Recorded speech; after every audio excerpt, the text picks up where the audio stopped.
Alright guys, this is part 2 of the Day 7 remake, and I'm going to discuss heroes and how to pick the right hero for the job. One of the things you're going to want to look at when you're trying to figure out what hero to use is their skills.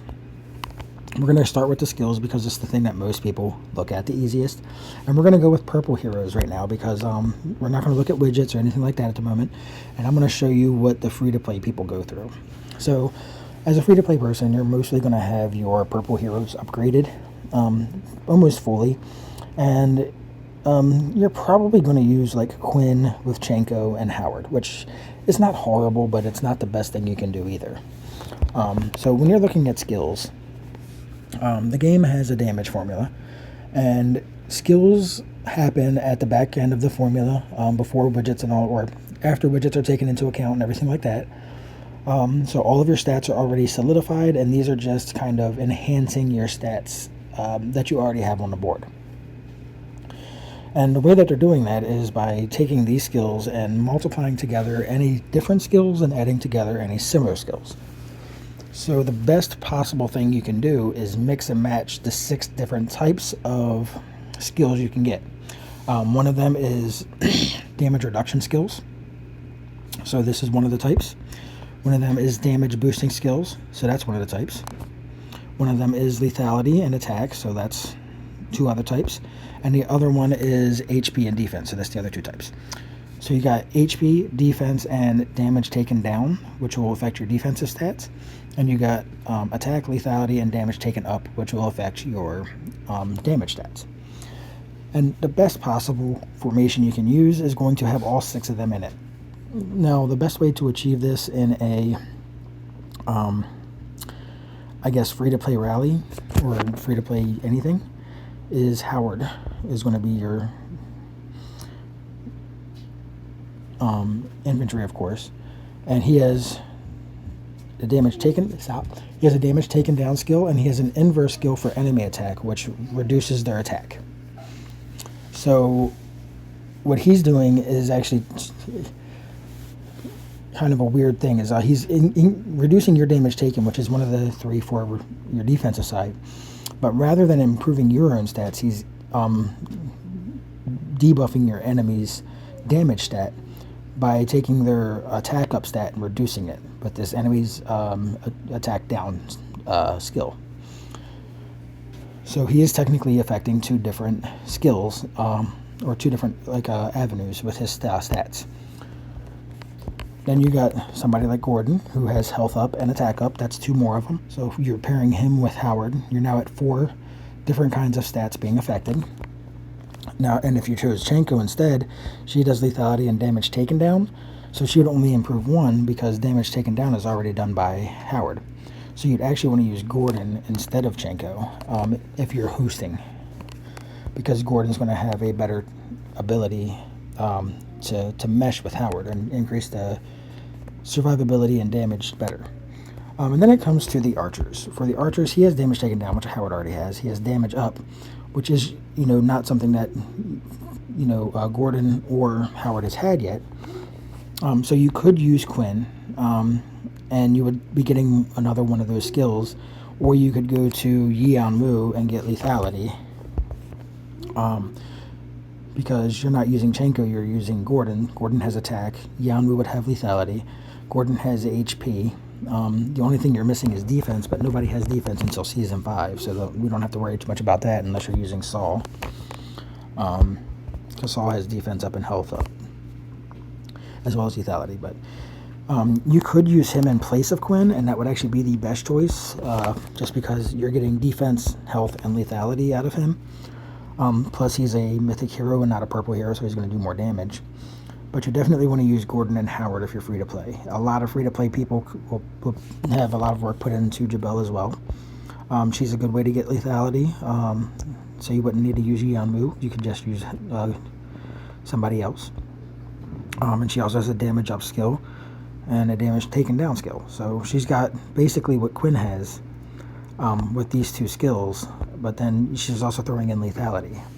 So if you put her with Howard, you're getting 4 skills as well. And then for her, you would want somebody like an archer that has attack, or you want an archer that has like ideally attack and defense. But like I said, the only person who has defense is him, but he doesn't have attack. He's got lethality. So, I mean, you can't really do a whole lot to get all of his stats unless you go into Mythic Heroes. But with free-to-play people and trying to get just their purple heroes to work, their only choice is going to be Howard because he's the only purple infantry hero. And Gordon is the better of the two, or I should say three, because he's also one, but he doesn't have any damage skills. He does have a damage down skill, but you already get that with Howard, so you don't need to worry about that. So you're going to do Howard and Gordon, and then your archer can just be any mythic archer. And a lot of people are going to have Marlin because they would have probably focused him in Season 2. Or they're going to have Rosa because she's on the wheel right now. So they're going to have options for archers. But what you really want to do is you want to mix those stats together. Now, the best way I have found doing this, like the easiest way, as like a pay-to-win person, is like using somebody like Amadeus, who has attack and lethality. Using somebody like Saul, who's got defense and health. That's 4 of your stats right there. And then using somebody for your cavalry that would have just skills that do a bunch of different things. Like she has damage. She has increasing damage taken for the enemy, which is an inverse to their ability to reduce damage taken. She's got damage up for your own troops, which is the damage up skill. So now you're at 5 of the 6 possible things you can have on your side. And she's got damage taken down on your side. So now you got 6. So you got damage taken down, enemy damage taken going up. You got your damage up, which is also something that he has. Your damage up, so that's still 3. Then you got your attack and lethality from him, so that's 4, 5. Then you got your defense and health from him, that's 6. And technically 7, since we're also reducing the enemy's ability to reduce damage. And he's got more lethality as well. So we've got 7 different stats improving our damage formula with skills, and that's a very good thing to do. And like I said, there's only 6 like core skill stats, but because you have those 6 and the enemy has those 6, really there's like 12 in total that you can mess around with. Because like even somebody like Marlin has a skill that reduces the enemy's lethality. You have other people like Zoe, or not Zoe. Shoot, who's the one that does it? Is it him? Yeah. He reduces your enemy squad's attack stat. So if you put those two together, their attack and lethality is going down. Like if you put Eric and, actually, Jaeger has the same skill, enemy lethality down. So if you're putting Eric and Jaeger together, you're reducing your enemy's attack and lethality. And then for cavalry, if we put like Jabellin, I think it is, that's your damage change taken down. No, she doesn't do that. I don't think there is a cavalry that affects the enemy's stats too much. No, there's not really cavalry that affects the enemy stats. But you could use Margot, and your dodge chance goes up, which makes them have a harder time to hit you. So there's currently not like a cavalry that you can mix with those two, but those two would reduce your enemy's attack and lethality. So it's like you can affect your enemy stats or you can affect your own stats, but there's only like 6 total stat points that you're looking to affect, but you want to try to get as many of them as you can to increase your efficiency in battle. And that's how you kind of make your choices on what heroes you're going to select. Like a really good formation, in my opinion, is Zoe, Hildy, and Saul, because if you put Zoe, Hildy, and Saul together, you're getting defense, health, lethality, attack and more defense, your damage up, your damage taken down, and then you're getting all of these, which is your enemy getting damage dealt to them every turn, which is a special kind of skill. It's one of only 2 skills in the game so far that puts a timer on and then does damage every time. Your attack up again, and then your enemy's damage taken up.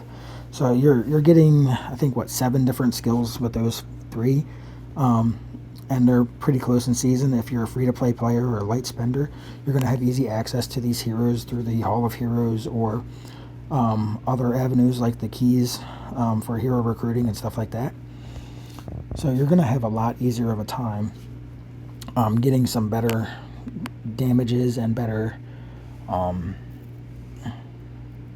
just survivability and everything else all in one, just by mixing those stats together.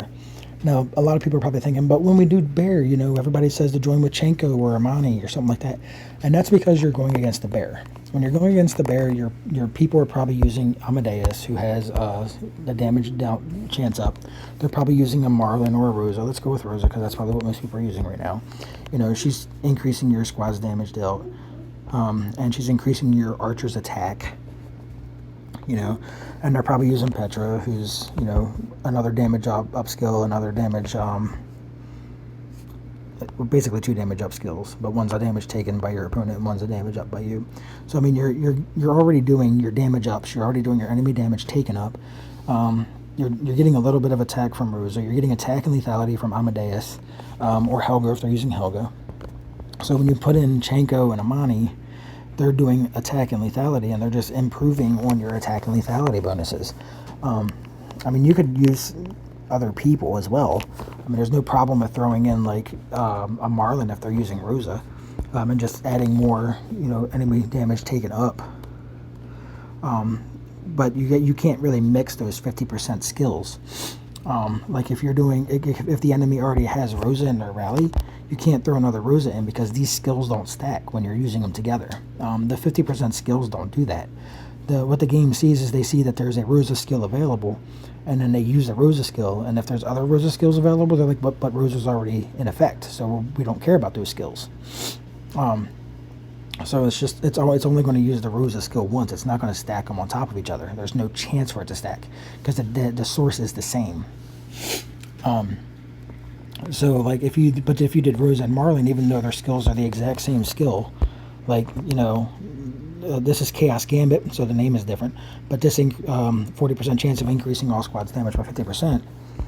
And then you got Wild Card, 40% chance of increasing the damage by squads by 50%. So they got the same skill, does the same thing, but the names are different on the skills, the names are different on the hero, so they can stack. But you can't have 2 Rosas, you can't have 2 Marlins. They just won't stack. It's different when it comes to these skills like this, like lethality and attack, because they're just going to stack those up together, add them together, and do that with the rally. And that's why people use Chenko and Amani for Bear Pit. Also, because there's no defensive stats for your side in Bear Pit, you don't need to up anything related to your defense. You don't need to reduce anything related to your enemy's attack. So really, there's no reason to do anything other than damage, attack, and lethality when you're doing Bear Pit. Alright, so I've discussed the skills, so let's discuss the widgets. The reason people use Amadeus at Bear is because his widget is a rally widget.